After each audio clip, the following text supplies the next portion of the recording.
میں نے اپنی اماں سے کہا کہ نا آپ میری وجہ سے مصیبت میں آئیں، آپ کو قرض اٹھانا پڑا، تو میری اماں نے کہا کہ کوئی بات نہیں بیٹے، اللہ دیکھ رہا ہے۔ تم کیسے ہیں جی آپ سب لوگ؟ امید ہے کہ آپ سب لوگ ٹھیک ٹھاک ہوں گے، خوش باش ہوں گے۔ اللہ پاک آپ کو ٹھیک ٹھاک اور خوش باش رکھے۔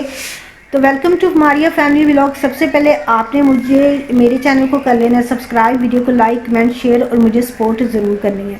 تو آج میں جس سٹوری پہ آپ پہ بات کرنے لگی ہوں وہ ہے ڈکی بھائی کی ایک ایموشنل سٹوری۔ تو پہلے جب وہ جیل میں تھا تب بھی بڑا افسوس ہوتا تھا، کیونکہ وہ کوئی کرمنل تھوڑی تھا جو وہ جیل میں تھا۔ لیکن جب نا آج اس نے اپنی ساری آپ بیتی بتائی کہ اس کے ساتھ بیتی کیا، آئی اپریشیٹ ڈکی کہ اس نے نا سب کو یہ بتایا تاکہ دوسروں کے لیے بھی سبق ہو کہ یہاں پہ یہ کچھ ہو رہا ہے۔ جب وہ جیل میں تھا نا، تو جب سٹارٹ میں اس کو پکڑا ہے نا، تو ہم لوگوں نے بھی سوچا کہ شاید یہ اس طرح کی کسی ایکٹیویٹی میں ملوث ہوگا یا واقعی وہ ہمارے قانون میں نہیں آتی ہوگی، یا ہو سکتا ہے۔ لیکن ہے نا جب اس کو لے کر آتے تھے نا جیل سے باہر یا عدالت میں لے کر جاتے تھے، تو وہ اتنا خاموش ہوتا تھا کہ میں اس وقت سوچتی تھی کہ یہ کسی بات پہ بات کیوں نہیں کرتا، یہ ڈرا کیوں ہے اتنا، یہ سہما کیوں ہے۔ وہ تو اب جا کے پتہ چلا کہ وہ کیوں ڈرا ہوا ہوتا تھا۔ کسی گنہگار کو آپ تھپڑ مارے نا تو چلو وہ کہیں نہ کہیں سوچے گا کہ میں نے یہ گناہ کیا ہے۔ تھوڑے گناہ گار ہیں ہمارے معاشرے میں، ایسے گناہ گار ہیں جو 5 سال کے اور 3 سال کے بچے کو نہیں چھوڑتے اور اپنے گناہ پہ نہ شرمندہ ہوتے ہیں نہ پشیمان ہوتے ہیں۔ ان لوگوں کو اگر تھپڑ مارے جائیں تو کوئی بات سمجھ میں بھی آتی ہے۔ لیکن نا جب وہ ایسے جیل میں تھا نا، تو میں اس وقت اپنے بچے، میں ایک عام سی عورت ہوں، ہاؤس وائف، مجھے نا کوئی اتنا پتہ بھی نہیں ہوتا، لیکن کیونکہ میں یوٹیوبرز کو دیکھتی ہوں تو اس لیے نا مجھے اچھا بھی لگتا ہے۔ میں پلوشا جی کو دیکھتی ہوں، میں ڈکی کو دیکھتی ہوں، میں ستارہ جہاں کو دیکھتی ہوں، میں پیاری مریم کو دیکھتی تھی، اور بہت سارے یوٹیوبرز ہیں جن کو میں دیکھتی ہوں، فالو کرتی ہوں، ان سے سیکھتی ہوں۔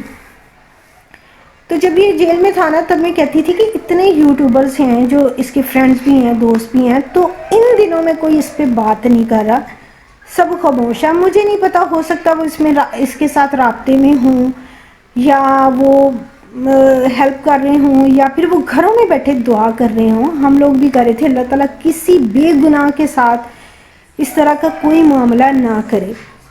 تو اب جب اس نے اپنی سٹوری سنائی ہے اور جب وہ باہر بھی آ گیا اور جب اس نے کہا کہ میں نے اپنی اماں سے کہا کہ نا آپ میری وجہ سے مصیبت میں آئیں، آپ کو قرض اٹھانا پڑا، تو میری اماں نے کہا کہ کوئی بات نہیں بیٹے، اللہ دیکھ رہا ہے۔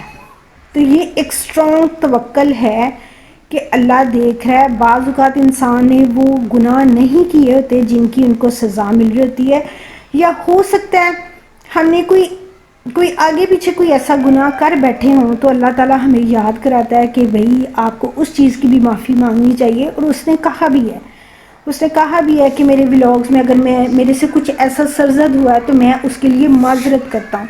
تو یہ بہت بڑی بات ہے۔ آئی اپریشیٹ، اللہ پاک اس کو صحت اور لمبی زندگی دے اور کسی دشمن کے ساتھ بھی ایسا معاملہ نہ کرے۔ لیکن ہمارے ملک میں اتنے بڑے کرمینل ہیں، اتنا کرائم ہے، اور جب میں اس طرح کے کوئی نیوز سنتی ہوں نا، کسی بچے کے ساتھ کسی نے کوئی زیادتی کی، یا تو مجھے لگتا ہے ان سے زیادہ تو جرمدار یا گناہگار کوئی ہے نہیں، اور ان لوگوں کو کڑی سے کڑی سزا ملنی چاہیے۔ تو آج جو کچھ اس کی ایموشنل، اس پہ ترس بھی بہت آیا کہ وہ کتنا جھیل کے آیا ہے، کتنا مطلب اس پہ تشدد بھی کیا گیا، اس نے سہا اور بغیر کسی وجہ کے سہا۔ اچھا اس وقت بھی نا جب یہ جیل میں تھا نا، شروع میں جب یہ جیل میں گیا تو ہم لوگ مطلب میں نے بھی یہ سوچا کہ شاید اس نے کچھ کیا ہوگا، لیکن بعد میں نا شہباز گل صاحب کا ایک ویلاگ آیا تھا جو میں نے سنا، تو انہوں نے کہا، مطلب اپنے ویلاگ میں انہوں نے اس کی بات کی کہ نا یہ سارا لینے دینے کا چکر ہے، مطلب جو وہ بات بتا رہا ہے نا وہی انہوں نے کہی تھی۔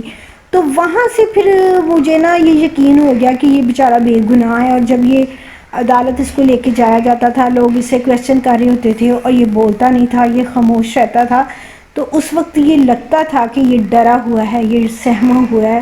تو تو اللہ پاک اس کے لیے اور آسانیاں پیدا کرے اور اس کے کیس کو اچھے سے سولو کرے.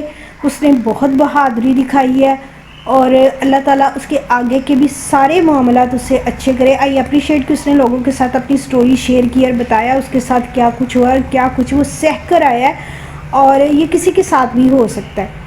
تو اللہ پاک جو آگے کی اس کی عدالتوں کی آسانیاں نا وہ اس کے لیے کرے. آمین ثم آمین. آپ سب نے آمین کہنا ہے اور دعا کرنا ہے.